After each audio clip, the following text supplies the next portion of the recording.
It's been 6 long months in the making. My little pizza oven is tested, proven, and ready to go. Except the packaging. So let's fix that.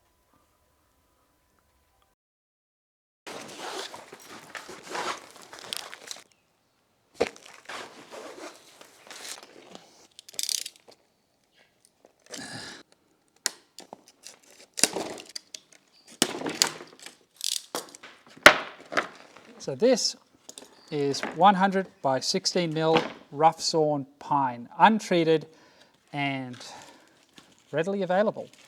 I had to find the right people to actually to get this stuff. It wasn't easy to find. I've been looking for something like this for a while. Finally, all the pieces came together and I've been able to secure some. Ever since I've started making and selling rocket stoves, I've really wanted a rustic sort of package to send them off in. Cardboard is basically wood, just processed. Where, we can get the slightly less processed cardboard. And this stuff is actually not that expensive. I think I priced up the cardboard, angle that you'd put around packaging to protect it, and it was as expensive as a length of steel. Like, I was disgusted at those prices. So finding this stuff, these are 4.8 meter lengths, and the price was right. So, how you going, guys? I've got some really good news. My local Mitre 10 store, they're located in Boonah, Lowood, Calbar and Mount Tamborine. They have decided that they're going to stock my pizza ovens and sell them in store, obviously. And that's really cool.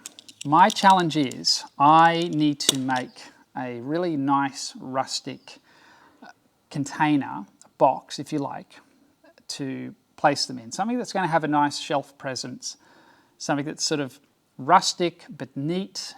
That's what I'm going for. I don't want to go too over the top, but I do want it to be strong, something to catch the eye.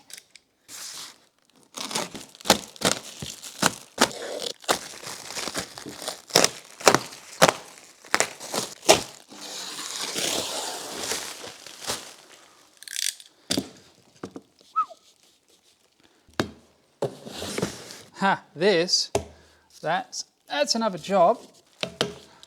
Just checking that it wasn't bowed. It looks pretty good, actually. That's a replacement for this. Basically, it's a 100 tooth sprocket for a B16 chain, and that's a part for an irrigator.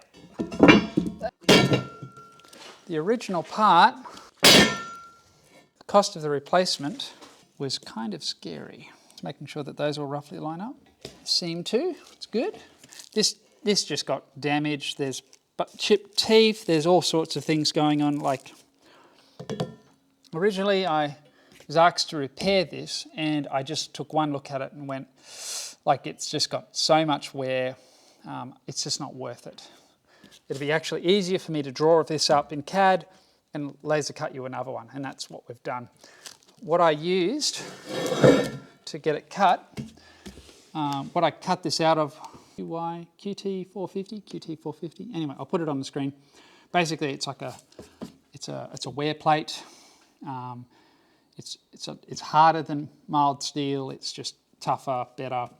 I think this was originally cut out of mild steel by the feel of it, according to the file, skating across it. Anyway, this should be a lot better. But that's not why we're here. Nice, okay. That'll be the edgings.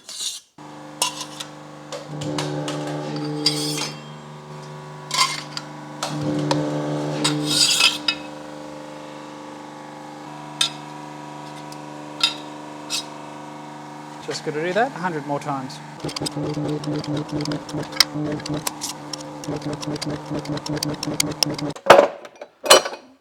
One of the advantages of this system the way it is, it's really easy to set up a backstop. You can just clamp a piece of wood, steel, whatever, at the appropriate distance, and you've got a very repeatable, very quick and convenient backstop.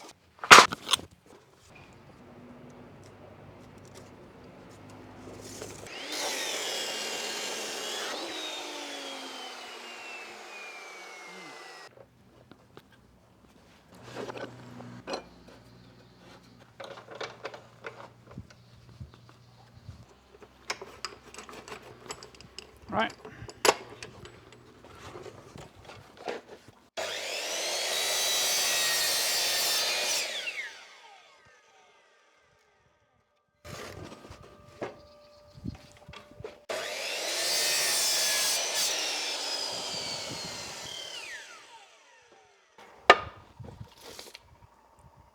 $3.96, that's pretty much what I was going for.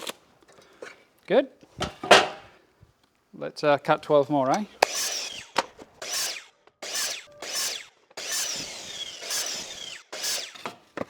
I'll need somewhere to stack these.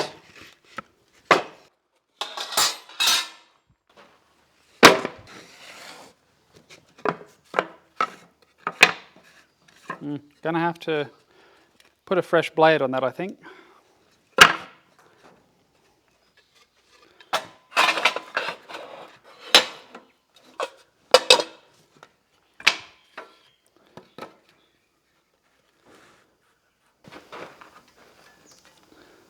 $40 okay.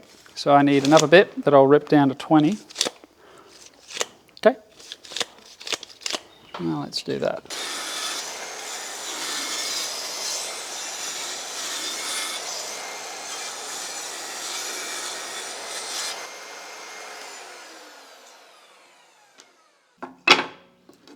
Well, that worked.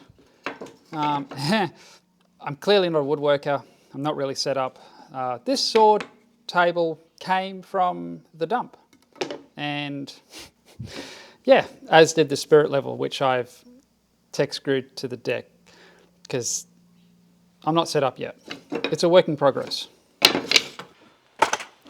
So it was about time the original saw blade got refreshed. It was beginning to more burn through the wood than cut it. And I'm pretty sure that the blunt blade was causing a lot of the breakout at the back of the cuts. Just, it meant more cleanup. So I splurged. $74. But if it makes it quicker and cleaner and less work, it'll pay for itself. Eventually. Oh, that wasn't too bad.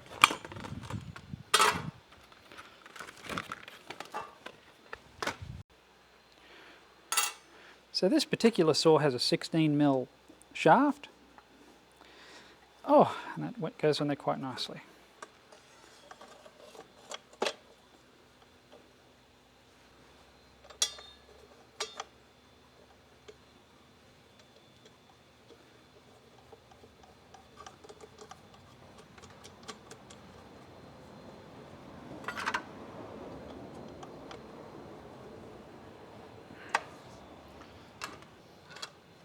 Cool.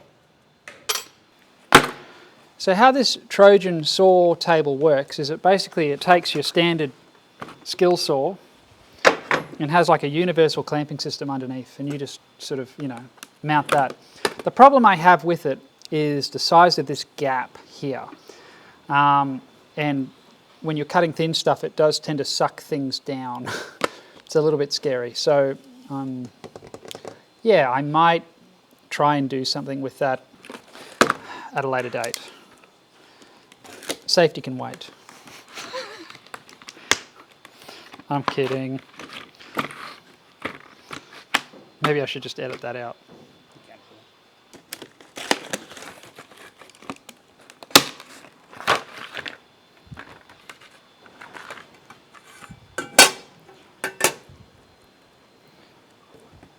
Okay.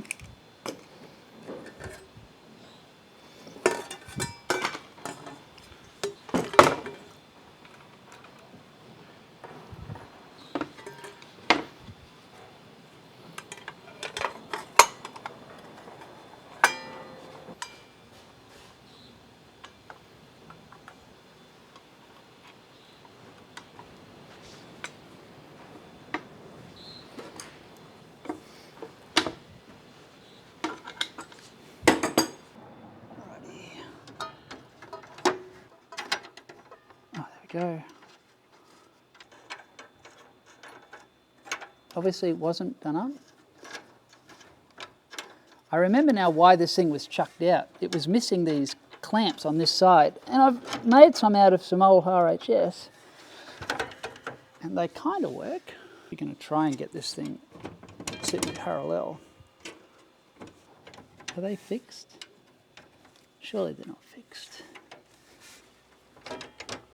Where's the stupid... Oh, there we go. That was in the way. Right. Oh, now it's heat. Now it's way too far over. And now that's back in the way. I've used this 20mm flat bar as a spacer to get the spacing parallel along there. So that's an improvement from before. It wasn't actually parallel. By the way, this is unplugged. That's why I feel confident that I can fondle the blade like I am. Now, the other thing was the actual cover. Now, it's got this really cool thing here that mounts behind the saw. And the problem with this is that it's completely out of alignment with the blade. So I can't use that. But the way this works, by tightening this thumb screw up, it squishes the plastic together. I think I can make it grip onto that. So, you know, as long as I don't... yeah, do that up. Behold! It's probably going to be really annoying, and it'll probably come off as soon as the camera turns off, but yeah. Apparently that's safe for now. That's going to stop me from pushing stuff through. I think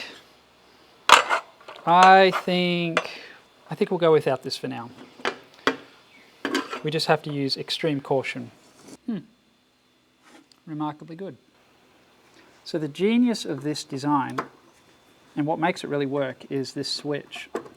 Because you might be wondering, how on earth do you turn on the saw up there when it's sort of up underneath and on a funny angle? Well, you basically just lock the switch on. Gosh, you lock the switch on and plug it in here, and this becomes your control on the outside.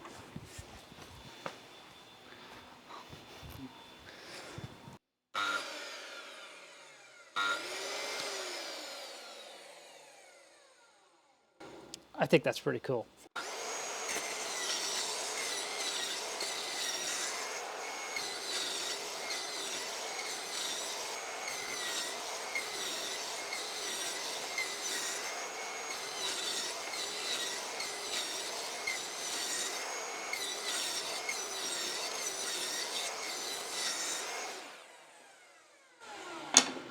Lovely.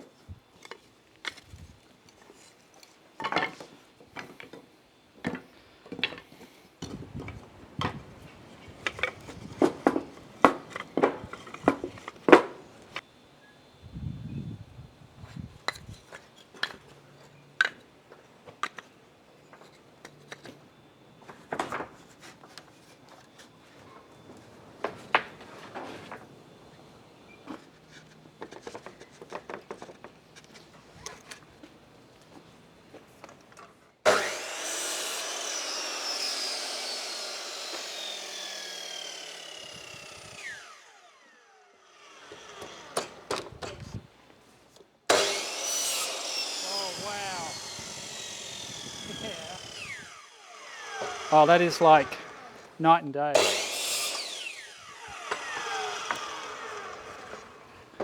It always used to make me laugh when I'd see apprentices using drop saws, and they'd cut a lot of air. They'd be like, and it was always like, guys, like, for one, we had to all listen to it, and it's like, hey, how about do this? Oh, look at that. Look at that.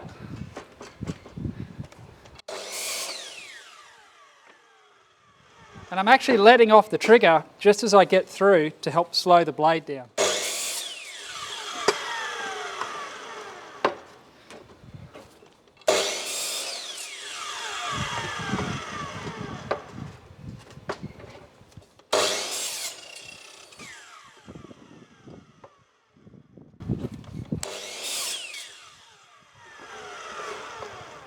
That is so much cleaner. Stop. Stop, thank you. Good saw. I'll find the guard for it one day and put it back on. 4, 5, 6.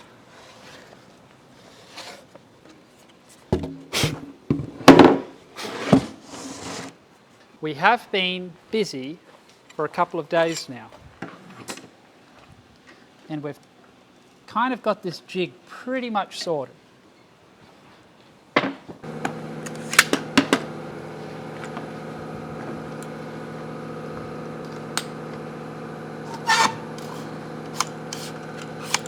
Ow! That wasn't a very tactical reload. First step.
The next step is the laser engraving.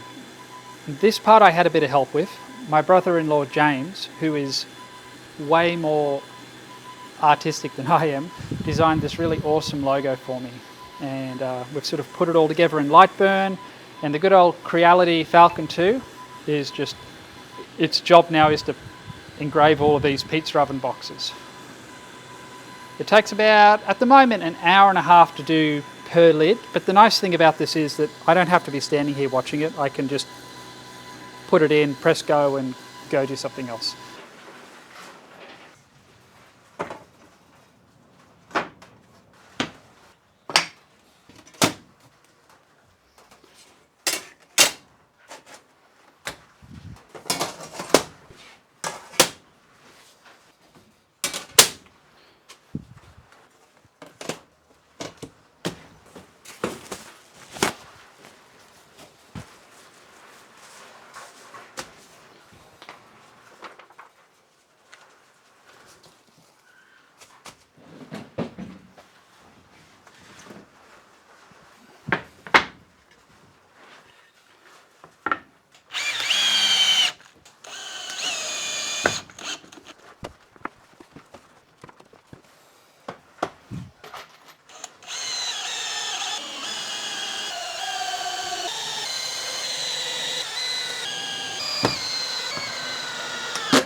So this one only took 28 minutes to laser engrave, where the original took 1 hour and 34 minutes. Do you want to know what the difference is?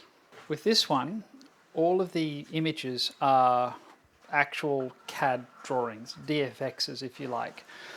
Basically, when we started out, this was an image. And so when the laser engraver cuts it, it basically cuts it just like a printer would, back, forward, back, forward. And in doing so, there's a lot of spaces where it's not cutting. When you turn it into a DFX, you're giving it physical lines and coordinates that it can follow. So instead of traveling all this distance, it can just follow where it actually needs to cut. The result is a much nicer, deeper engraving and a lot more detail too. Like you can actually, it's a lot crisper. I like that. So yeah, that took a bit of time, but an hour and 34 minutes was just way too long. I could foresee that becoming a problem. Now, the only other thing that I want to mention while you're here, for the ones that are going to be sold in the post, I don't want to have pizza oven written on it and what it is, only because I'm concerned someone might want to pinch it. So I'm just going to have the logo, made in Australia, the weight, which wasn't on there before, which is 22 kilos. That includes the stove and the packaging. The actual pizza oven only weighs 17 kilos once it's all put together. So, but anyway, 22 kilos is good. It's that's the maximum weight I can send. These are available now if you're interested in them. And yeah, I'm so happy with how this design has worked out and the results that it gives. It just cooks a great pizza. I can't think of anything else to say, so I guess thanks for watching, guys, and I'll see you in the next one. The tribe has amassed, the children are hungry, and they're the apple of your eye. The only problem is they don't want apples. They want pizza. We're going for wood-fired, smoky goodness pizza. Why? Well, because it's the best.